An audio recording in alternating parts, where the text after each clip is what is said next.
வேதமே வெளிச்சம், என் பாதிக்கு அது தீபம்.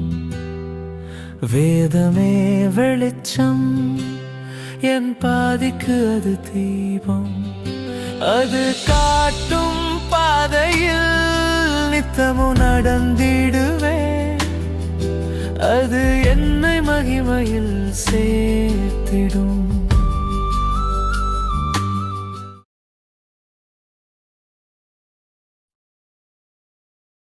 இயேசு கிறிஸ்துவின் நாமத்தினாலே இந்த மாலை நேரத்திலே உங்களை அன்போடு கூட வாழ்த்துகிறேன்.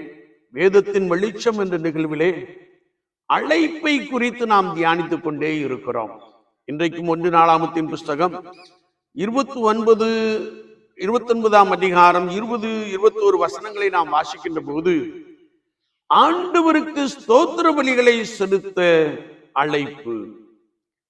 இந்த 2 வசனங்களையும் நாம் வாசிக்கின்ற பொழுது தாவீது சொல்லுகிறார், தேவனாகிய கர்த்தரை ஸ்தோத்திரியுங்கள் என்று சொல்லுகிறார். 21ஆம் வார்த்தையிலே நாம் வாசிக்கின்ற பொழுது சர்வாங்க தகன பலிகளாக 1000 காளைகளையும் 1000 ஆட்டு கடாக்களையும் 1000 ஆட்டு குட்டிகளையும் அவைகளுக்கடுத்த பான பலிகளையும் இஸ்ரவேல் ஜனத்திற்காகவும் கர்த்தருக்கு செலுத்தினார்கள் என்று நாம் வாசிக்க முடியும். ஒரு தேசத்தின் ஜனத்திற்காக அல்லது ஒரு தேசம் முழுமைக்காக பழைய ஏற்பாட்டின் காலத்திலே சர்வாங்க தகன பலிகளை செலுத்துகின்ற காட்சியை குறித்து வேதம் நமக்கு தெளிவாய் கற்றுக் கொடுக்கிறது. ஒருவேளை சாலமோன் ஆலயம் கட்டும்படியாய் தாவீது சபை அனைத்தையும் வர வைத்து காளைகளையும் ஆட்டுக்கடாக்களையும் ஆட்டுக்குட்டிகளையும் பலி செலுத்தின ஒரு காட்சியை குறித்து வேதம் நமக்கு கற்றுக் கொடுக்கிறது. ஆனால் இயேசு கிறிஸ்து சிலுவையிலே ரத்தம் சிந்தி மரித்து 3ஆம் நாள் உயிரோடு கூட எழுந்த பின்பு முதலாவது பலியை நீக்கி போட்டார் என்று வேதம் சொல்லுகிறது. முதலாவது பலி என்று சொல்லுகின்ற பொழுது பழைய ஏற்பாட்டின் பலிகளை அவர் நீக்கி போட்டார்.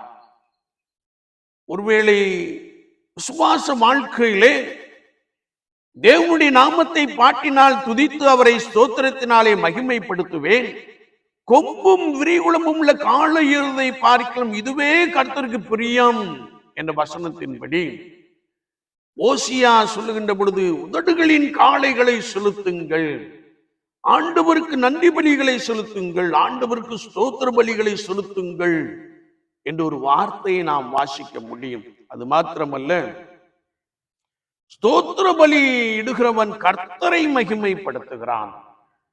அநேகருடைய ஸ்தோத்திரங்களினாலே கிருபை பெருகும் என்று பரிசுத்த வேதாகமத்தில் எழுதப்பட்டு இருக்கிறது.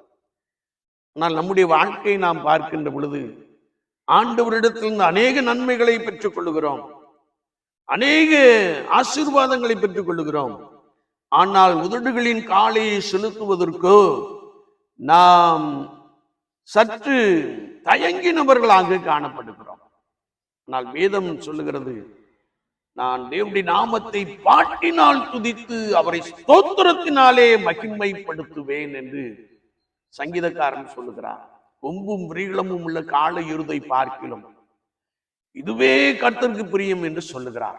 என்னை கேட்டுக்கொண்டிருக்கிற என் அன்பு சகோதரனே சகோதரியே, ஒவ்வொரு நாளும் கர்த்தர் செய்த உபகாரங்களுக்காக, கர்த்தர் செய்த நன்மைகளுக்காக என் ஆத்துமாவே கர்த்தரை ஸ்தோத்திரி, என் முழு உள்ளமே அவருடைய பரிசுத்த நாமத்தை ஸ்தோத்திரி, என் ஆத்துமாவே கர்த்தரை ஸ்தோத்திரி, அவர் செய்த சகல உபகாரங்களை மறவாதே என்ற வசனத்தின்படி ஆண்டவர் செய்த எல்லா உபகாரங்களையும், எல்லா நன்மைகளையும், எல்லா ஆசீர்வாதங்களையும் எண்ணி எண்ணி நான் ஆண்டவருக்கு ஸ்தோத்திர பலிகளை செலுத்த வேண்டும் என்று வேதம் சொல்லுகிறது.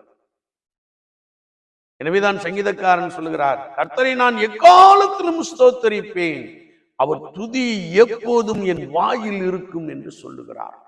உதடுகளின் காளை ஆண்டவருக்கு பலி செலுத்துகின்ற, ஸ்தோத்திர பலி செலுத்துகின்ற ஒரு அனுபவம். வேதம் சொல்லுகிறது, நான் ஆண்டவருடைய நாமத்தை துதித்து அவரை ஸ்தோத்திரிக்கின்ற பொழுது துதிகளுக்குள் வாசம் பண்ணுகிற தேவரீர் பரிசுத்தர் பரிசுத்தர் பரிசுத்தர் என்ற வசனத்தின்படியே அவர் நம் மத்தியிலே பிரசன்னராய் இருந்து நம்மை பலமாய் வழிநடத்த போதுமானவராக இருக்கிறார். எனவே நாம் கர்த்தரை ஆராதிக்கின்ற வேளையிலே, கர்த்தராகிய இயேசு கிறிஸ்துவை பணிந்து கொள்ளுகின்ற வேளையிலே நாம் அமைதியாய் இருக்க வேண்டாம், அமைதியாய் இருக்க வேண்டாம். ஒவ்வொரு நாளும் கர்த்தராகிய இயேசு கிறிஸ்து நமக்கு, நம்முடைய பிள்ளைகளுக்கு செய்த நன்மைகளை, உபகாரங்களை எண்ணி எண்ணி எண்ணி ஆண்டவரே உமக்கு ஸ்தோத்திரம், பரிசுத்த ஆவியானவரே உமக்கு ஸ்தோத்திரம் என்று சொல்லி ஏக சத்தமாய் கர்த்தரை துதித்து ஸ்தோத்திரிக்கின்ற பொழுது ஆவியானுடைய பிரசன்னம் நம்மை பலப்படுத்துகிறது. அவர் நம்மை நன்றாய் வழிநடத்திவிட, நன்றாய் ஆசீர்வதித்து விட போதுமானவராக இருக்கிறார். எனவே ஆராதிக்கின்ற பொழுது, வீட்டிலே நாம் ஜெபிக்கின்ற பொழுது ஆண்டவருக்கு அதிகமாய் நன்றி பலிகளை செலுத்துவோம், அதிகமாய் ஸ்தோத்திர பலிகளை செலுத்துவோம். கர்த்தருடைய கிருபை உங்களுக்குள்ளே பெருகும், நீங்கள் ஆசீர்வதிக்கப்படுவீர்கள். அதற்கென்றே ஆண்டவர் நம்மை அழைத்திருக்கிறார் என்பதை மறந்து போகாதீர்கள். கர்த்தர் உங்களோடு இருந்து உங்களை பலமாய் ஆசீர்வதிப்பாராக. ஆமீன், ஆமீன்.